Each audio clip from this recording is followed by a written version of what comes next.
Channel ले आपनको स्वागत। आजिर video रे आमे ओडिशार प्राकृतिक विपर्यय एही विषय वस्तु उपरे सुंदर रचनाटीए लेखिबा जोथिरे रहिबो उपक्रम विपर्ययर कारण तार प्रतिकार एवं उपसंहार। चलंतु रचनाटी आरंभ करिबा। प्रथमे लेखिबा उपक्रम। ओडिशा एक नदी बहुल राज्य। एठारे ब्राह्मणी, बैतरणी और महानदी प्रमुख चिरस्रोता नदीमान प्रवाहित होई ओडिशा को शस्य श्यामला करिथांती। ओडिशार कृषक कृषि कार्य पई मुख्यतः पाणीपाग उपरे निर्भर करिबा जोगु बेले बेले बहु असुविधार सम्मुखीन होइथांती। परिवेश प्रदूषित हेले प्रकृति नाना भावे तार क्रोध प्रकाश करे एवं देखा दिए प्राकृतिक विपर्यय। एहा विपुल धन जीवन नष्ट करिबा सह मानव सभ्यता को दिए प्रचंड आघात। केतेक मुख्य प्राकृतिक विपद बन्या, मरुड़ी, बात्या, महाबात्या, भूमिकंप, आग्नेय उद्गीरण प्रभृति प्राकृतिक विपर्यय पर्यायभुक्त अटे। प्रकृतिर कोप आ कि नूतन विपद रूपे ए पृथ्वी रे आत्मप्रकाश करिबो ताहा कहि हेबो नाही। निम्नरे प्रसंग गुड़िक विस्तृत भावरे आलोचना करिबा। प्रथमरे लेखिबा बन्या। प्रथमतः अतिवृष्टि हेउछि बन्यार मुख्य कारण। नदी मातृका राज्य ओडिशा प्राय प्रत्येक वर्ष बन्या जनित प्राकृतिक विपर्ययर सम्मुखीन हेउछि। उपर मुंडरे प्रबल वृष्टि बन्यार मुख्य कारण। बन्या समयर क्षयक्षति को आकलन करिबा असंभव।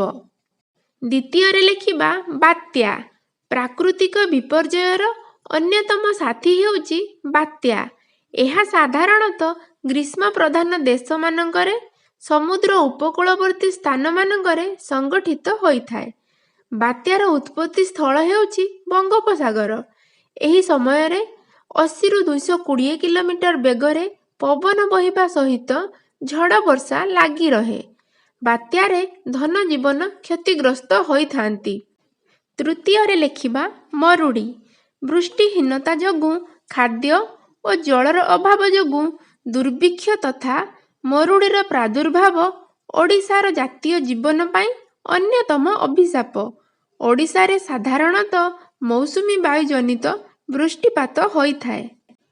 एणु मौसुमी वायु द्वारा केउठी अधिक वृष्टि हुए तो केउठी अनावृष्टि हुए।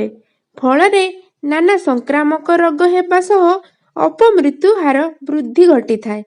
चतुर्थरे लेखिबा भूमिकंप। भूमिकंप ओडिशा रे अनुभूत हेउथिबा एक भयंकर तथा मारात्मक विपर्यय। स्वल्प समय मध्यरे एहा अनेक लोकंक प्राणहानि घटाए। पृथ्वी पृष्ठ को आच्छादित करी रखिथिबा लुहा चदर भली चट्टाण गतिशील हेतु एहा मध्यरे संघर्ष घटे। गोटिए चट्टाण अन्य चट्टाण उपरे चढ़ीगले भारसाम्य हराई ताहा दबी जाए। एहाकु कुहा जाए भूमिकंप। वर्तमान लेखिबा भूमिकंपर प्रतिकार व्यवस्था। प्रथमरे बन्या समस्या को प्रतिरोध करिबाकु हेले नदी सज्जा खनन अबाध वृक्ष काट को रोकिबा सह उठा जलसेचन व्यवस्था को कार्यकारी करा जिबा उचित। द्वितीय रे बात्यार प्रकोप को लाघव करिबा निमंते समुद्र कूले कूले वृक्षरोपण जंगल सृष्टि बात्यार पूर्व सूचना देबा आवश्यक।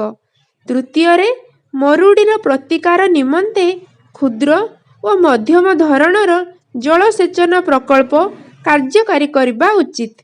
नदीबंध निर्माणर कार्य को त्वरान्वित करिबा सह नदी सज्जा खनन व्यवस्था अत्यंत जरूरी। शेषरे लेखिबा उपसंहार।